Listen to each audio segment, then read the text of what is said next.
taking over, that's a promise, not a threat. Uppercut season off top, you stop breathing. You know, and then of course we got the Showtime card, which now the highlight of the whole fucking boxing weekend, because it was again probably the biggest upset of the weekend, and probably the biggest upset in boxing as for now, like this year. Because tall niggas got put on notice, like everybody just that's the whole like takeaway from this weekend. Like every tall nigga, like y'all heart pause or skip a beat every time y'all scroll and y'all see that knockout. Like hey, that was nice. Clutch they pearls. Yo, nigga, I'm tired of your tall nigga slander, nigga. Cut it out. I'm just singing, nigga. Was that similar to Ann Wolf, Von der Water, or was that just more shocking? Shit, he got Paul Williams. Yeah. And then he got Paul Williams with a little Keith Thurman because he got hit with a combo at the end too. Yeah, he did. Yeah. He was talking to the referee like his mom was trying to wake him up for school. You know what I'm saying? Yeah, he was gone, but he was out of there. Like, you know. I mean, he was done. The left hook iced him. He froze him right there. Buckled his knees. Yeah. And the right hand just ended him right there. Like, yeah, the left. Then he got hit with like a left hook too. Yeah, he got hit. The left hook came first. The left hook came first, and he went bing. He got him with 3 more. He got him with another left hook at the end though. A left, right, left. I think. Yeah, a left, right, left. Yeah. And then this nigga's head hit the canvas hard. Yeah. Timber. Did you see him you see him the way he looked at the ref? He didn't know where he was at. He really didn't know where he was at. Yeah, he's like, I'm good. Yeah, like I don't think he quit. People are saying I don't think he quit. He just didn't. Dude, that was that fucking Rick Glacier tweet. Like, that cocksucker. Yo, this motherfucker. Like, I'm glad people was checking him too on that shit. Nah, he didn't quit. The fuck out of there. He was. I'm like, what the fuck? Like, you hate PBC that much? You're gonna say that? Like, fuck out of here. I wasn't know. Like, I'm calling the nigga out. He quit all day, but don't tell me a motherfucker who has his senses removed and he looking like like you said, like his mom waking him up for school, right? And you talking about he quit? Like a motherfucker can't quit, and he's on his back looking up like his head bounced on the canvas. Did his head bounce on the canvas? Yeah, his head bounced. Yeah, that's a tall motherfucker. The ref had his head was holding his head up. Yeah, like he's not. I mean, he's tall. The referee's head was holding him like a newborn. Like, you know, this nigga was laid out like the murdered best friend in an action cop movie in the 80s. Nigga, like, who was like holding him like no. Yeah, like I don't know what they were expecting. And the funny thing, I mean, Fundora was winning that fight clear. Like, I mean, because it looked like Mendoza was having a hard time getting his shit. The fight was kind of mid. I mean, I paid attention fully after, but it was like the fight was kind of mid. It felt like at first. It's like because Fundora is like very limited. He can't fight on the outside or mid range, and then like he'll try to use the jab and it won't work, and he'll just abandon everything and just go balls to the wall on because the full they were booing early when he was trying to find the outside. So what he do is because he can't, because it was struggling. Yeah, he can't do it. He's blind. And I mean, on the flip side for Mendoza, you know, like he lost to Ramos and he got the KO over Rosario, and now the KO over Fundora. He's the champ now, interim WBC champ. So yeah. But the thing is, the ball's kind of in his court. Like that's a hell of a career arc, you know. He definitely came up too. And like I said, because that left hook came out of nowhere. Because I was like, it was like in a lull. Because I mean, but you can tell. I guess Mendoza was like, okay, I got to set some shit up. And that left hook, because he pivoted to the left, and then he threw the left hook. And I didn't expect that shit, man. I was in shock a little bit. I didn't expect that. I didn't expect him. It's the thing. What we said, dude. Like, if Fundora can't see blind. He can't fight on the outside any better than what he does.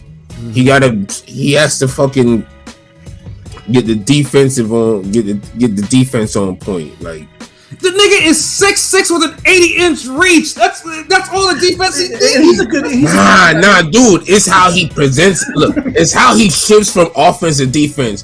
But the way Joshua was backing up from Franklin, straightforward. Fucking Fundora does that too, but he does it even worse because he lowers his hands. At least Joshua keeps his hands up a little. That's also true. Right. His hands were completely down when yes. So Fundora gets hit in like a if there was a fucking Kevin Samuels button with the danger zone, like he has a danger zone from that's in between long range and mid range.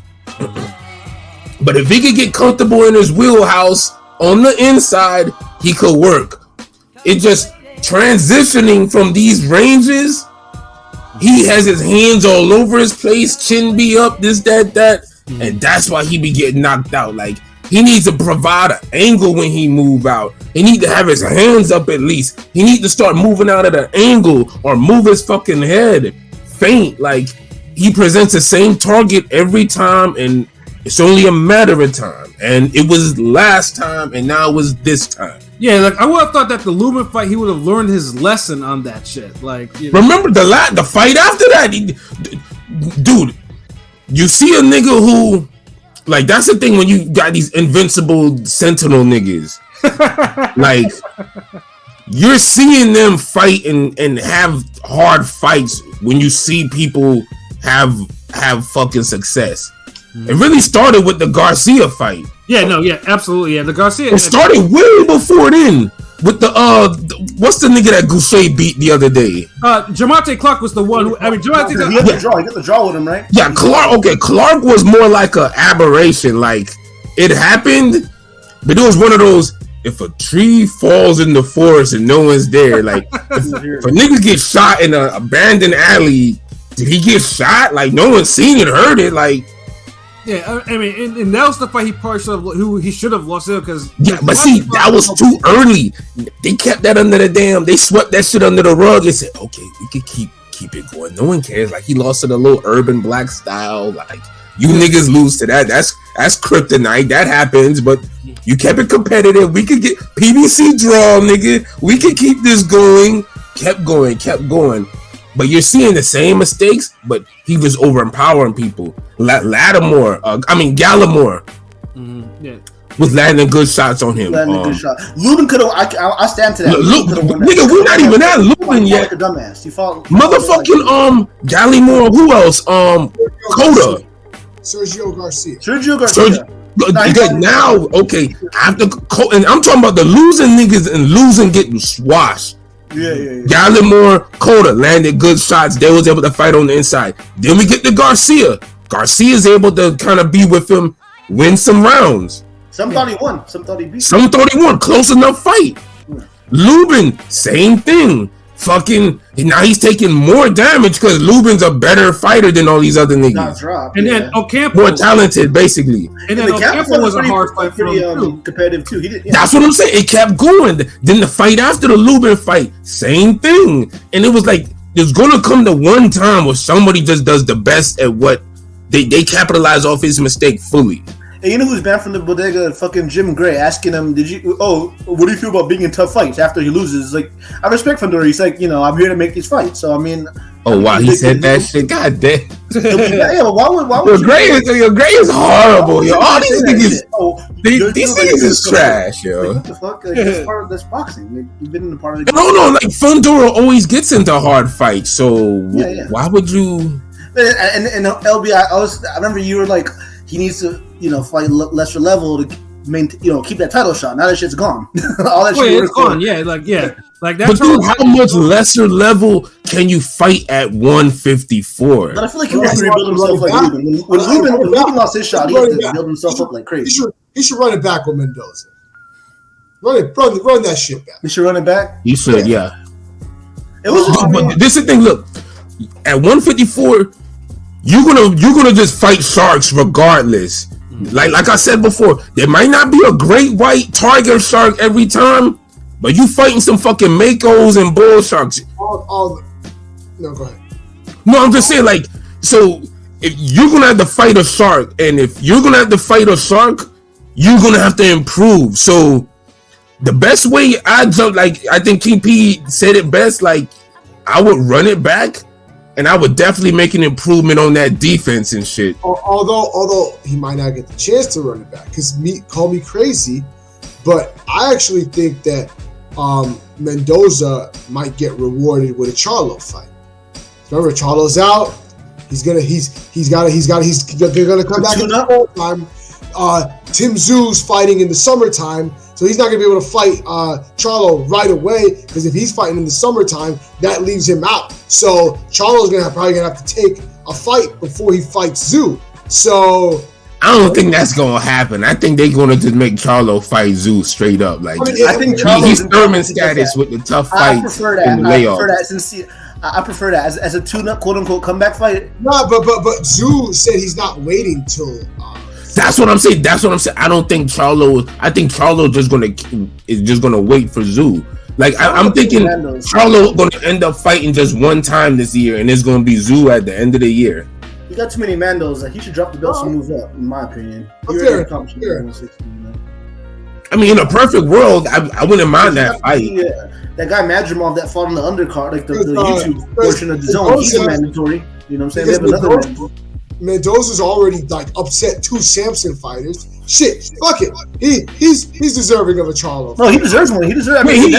He does. He's interim. I just don't think it's gonna happen like that. Although it would be a cool Cinderella type story. I mean, like this boxing. Yeah, or he could wait, or he could sit on that belt, and when Charlo does drop the belts, or somebody drops the belt, he'd be the champ. He'd elevate because he's the interim WBC champ. So he. Yeah. I mean, he could chill. He could do what Fundora was doing, but he could do the Fundora thing. I don't blame Fundora, but I do blame him for not improving, though. I think I'd like to see him versus Castano would be good. Mendoza versus Castano, that'd be a dope ass fight. Yeah, well, Castano will probably beat him. That's the problem. I don't know. Maybe this guy Mendoza would be nice. But I mean, look, dude, you can't look at it that way. Like he was supposed to lose to Fundora. He was. He was supposed to be a tune-up. Literally, he was there for a tune-up. You know what I'm saying? Nah, ain't no tune-ups at 154, nigga. Just smaller sharks. Yeah. Like there's no tune-ups at 154. Like 154 is too live. It's too much. It's too live a division. We can't call them tune-ups. I mean, it has to be someone. I mean, unless it's someone who's like ancient. Unless it's like, I mean, even unless it has to be someone an ancient 154. Well, Tony Harrison might be a tune-up nowadays. Yeah, and then he comes out with the Sergio Garcia performance. So exactly. So that's the thing. That's why I can't. It's just a smaller shark, man. You're still dangerous, nigga. Like a fucking a 12-foot shark can still fuck you up just like a goddamn 20-foot, 24-foot shark. 154 is never the top division, but it felt like since 7-8 years, it's literally been the most consistent. It's always been. Look, ever since Oscar and Tito and all them niggas. Didn't we always get Pat? Didn't we always get like the biggest fights at 154 faster than any other division? Yeah, for the most part, yeah. Like I mean, 154. The only time it had a low is when Floyd had those belts, and then after that, it was kind of and then and they got crunk again. Yeah, but once he dropped the 154, went to the moon, nigga. Like, that's what I'm saying. Like, and the big fight just happened like that. Like, niggas ain't dicking around waiting. Yeah. So I mean, but that was Winky doesn't get any other big fights if he would have stayed at any other division but 154. Right. Yeah. Exactly. Only division where you could have just waited around eventually and get a big fight. So I mean, so again, 154 again, shows out with a KO of the year. It's definitely a KO of the year for sure. Like I mean, no one's gonna beat that type of KO yet. I mean, we don't know. We might see some more spectacular. We'll see somebody. We'll see some people get slumped, and slip. But that's gotta be the most surprising. So I mean, it seemed like that's. It was surprising. I mean, Mendoza could punch, but even then, like I mean, he was losing the fight pretty handily, and then he just and then he pulls that out of his out of his card. Yeah, Mexico got another one. Mexico got a new champ. I mean, I don't know if you want to consider it as a champ, but Well, he's not really a champ, but interim WBC, Yeah, I mean, basically, if Charlo gives up that belt, then he's the actual champion, which would be a huge come up for him. Yeah, WBC. Yeah, but the other fight, of course, I got to talk about because I think to me it was like the biggest robbery of the weekend, and probably also the most violent fight of the weekend. Brandon Lee and Pedro Campa, hell of a fight. Like that's the thing for like those cats went to war. Like Campa put some real pressure on Brandon Lee, and he tore up his body with shots. Like this shit was no joke. Like Brandon Lee, one thing his weakness, he can't make adjustments, and like he needs a new trainer. He's with his pops. I feel like he's hit a wall. He needs a new trainer. Yeah, because he could not get Camp out of there for nothing, and then people were like, "Well, hey, look, Nay, because you see what Campo did. Like, you know, now people can give Tio his respect because Tio got rid of him. No, I go, what the hell? that's what I was saying on Twitter. I was like, what the fuck? I know, but with Lee, I'll give him. I do one thing. I'll give him because I mean, it was a performance we could critique. Or some of us expected, but I felt like he got dog in him because I remember that the fight under the Spanish YouTube portion. He got knocked. I mean, if there was a B-side, he would have got called. When he got knocked down, when he got dropped in one fight. Yeah, he almost got knocked out. But I mean, but he came back and won that fight. Clearly, like, he won that fight. You know. Yeah, but he showed he got the dog in him, but it's just he's a decent fighter. He's missing. I don't know. He's missing. He has his defense is shit. He takes too many. Shots. So is his defense. He can punch.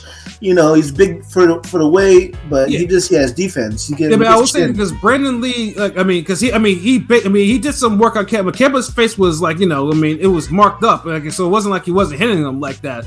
But one thing is, though, Brandon Lee was just taking too many clean shots. Like, I've never seen so many. I mean, the body shot count was like 63 to 3. That was the body shot. 60 to 3, right? Yeah, it was crazy. Yeah, like that's horrible. Yeah, Campo tore up that dude's body. Like that shit was no joke. Like, I mean, I'm sure. Did it have an effect though? Was it like making dude gas, slow down? Oh, he slowed down. Yeah, he slowed down a lot. And that's why I was like, because when he slowed down, Campo was putting hands on him. Like, you know, but Lee was throwing back. I mean, what Pat? You said you had like 7-3. It sounds like or something. 8-2. I thought Campo won. Like, I mean, either probably like a 7-5 or a 7-3 or 6-4 type of win. Yeah, I had 6-4. I had a PBC draw. What was that, P? I had 6-4. Oh no, so you 6-4 Pilot. What you had it as? I mean, I can see a 6-4 for Campo. I expected a draw, but I'm not also surprised Lee won because he's a young A side, you know, and it is what it is. You gotta get out of jail PBC card activated. Yeah, but the problem was he won by some ridiculous ass scores. Like, he had a wide scorecard. Yeah. Like, let me read off them damn scores. Like so one of them was 97-93, which was the closest one, and even then, that wasn't a Brandon Lee. And then one was 99-91 and 98-92. None of that shit exists. Was it UD? Or I thought Campo got a card. Campo didn't get one card? Campo didn't get a card. Damn. Oh, shit. Yeah, right. It was straight robbery. That's why I called it. I was like, yeah, that was fucking robbery, because I expected Campo to at least get his hand right. Because on a fair playing field, it would have been a draw or a Campo win. But yeah, I can see why Lee won. Campo's just there just to be a name, unfortunately. Yeah, because it's like, well, because you know he only lost to Teofimo, so like, you know, but yeah, it was disgusting too, because you could tell the crowd wasn't fucking with it either. Like, you can tell Campo was just like, he was like, what the fuck? They were booing. Yeah, when Lee went up, stood up on, they were booing him. But Campo, they were cheering his ass when he went up. Yeah, I mean, I'll say this though, Lee is tough though, but no young fighter should be taking this type of punishment like he did. Like, he took some real punishment in that fight. Like, you know, I want to see him fight like Elvis Rodriguez or Kenny Sims. I mean, both. I mean, both. Or Adorno. Like, any three of those guys would be good. I feel like he's at the point now where he can't fight, because he mentioned, I saw him tweet say, "Oh, I want to fight another Campo type guy." You know what I'm saying? I mean, fight one of these young cats at 140 that you know, get him out the way. Yeah, because now he's getting to the part where it's like a 154 of the division where 140 is kind of can't really go backwards at this point. Right. You can't go backwards. Even Tio couldn't go backwards. He had to get, and they tried. Like, even the boxing guys were like, "Nah, nigga, take Sandor Martin." I mean, when Tio stopped Campo, you could tell his power wasn't the same, because it took him a while to stop him. You know, like that. If he was fighting a guy at that level 135, you know, Tio would have probably stopped him earlier. You know what I mean? But then maybe think of, is Lee power not hitting like that? Then Lee used to have decent power, but since he stepped up a little bit, he ain't. Yeah, I think he stepped up his competition. He's not getting knockouts. He's like at a high KO ratio still, but I mean, like, he probably I haven't seen him knock somebody out. It felt like in at least a year and a half or some shit. Yeah, because he used to have like some violent knockouts. Now it's like he be going to war with niggas.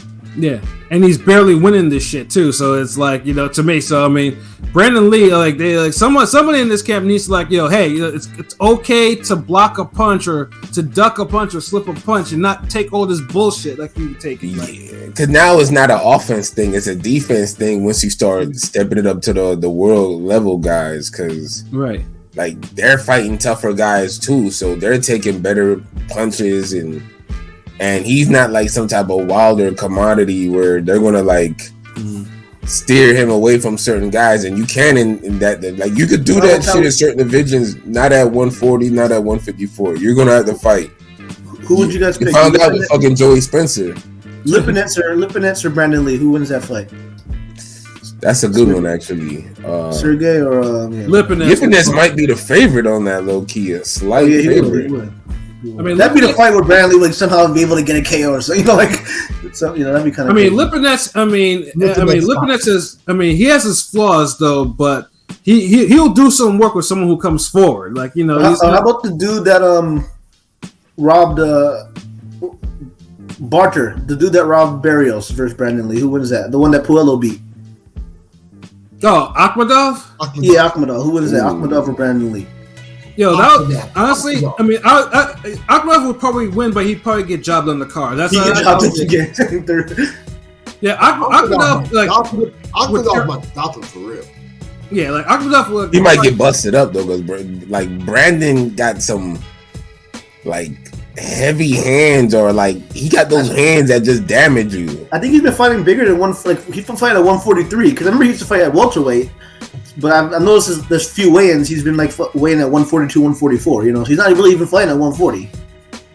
Either way, like the thing is, like he can weigh in what he wants, but if you're taking you're taking punches like he's taking punches. It's it's all for nothing. Like you gotta get him. Yeah, because these niggas get the weight the same, ain't it? Yeah, exactly. So they're his size. Yeah. But I'm saying, like his dad is his trainer. He's definitely got to like get somebody in that corner and just like. But that's how the game goes with these trainer dads. They're gonna be there to the end unless it's a bad fallout. Yeah, But then, like I said, dude's already like stepping up like after like 27 fights. So it's like, dude needs to. He needs to do. Yeah, his defense needs to improve. Like I saw that fight, and I'm just like, he took way too. It made for a hell of a fight. I'm not gonna lie. It was damn near a fight of the year candidate, but like, you can't take all that bullshit. Like, that's not good. You have to be taking all that bullshit, like he did though. But hell of a fight though. He has dog in him, but he definitely got that dog in him. Yeah. But if he can fuck around, he's gonna get put down. He's eventually gonna get his. He'll eventually get his, but nigga will get old yeller like real quick. But at least he's putting up good fights in competitive fights. Right. But if you're brought in to be some like star blue chip prospect, future world champion, you gotta just. That's what Espinosa says. You gotta go about it a little better, man. Espinosa mentioned him with Tank and Benavidez, and I remember hearing him say that. Yeah, it's like they was looking like you saw it with them at that level. Yeah, you're not see like with Lee. You see the flashes. You see like a guy who might could get a belt. You ain't seen it in a minute though. Yeah, but I got to see the fight. But the little clips from what I'm seeing, and I know his style, and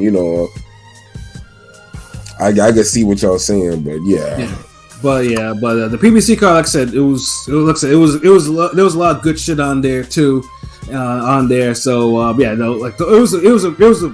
it was a boxing filled weekend. But as I mentioned before, gotta space all that shit out.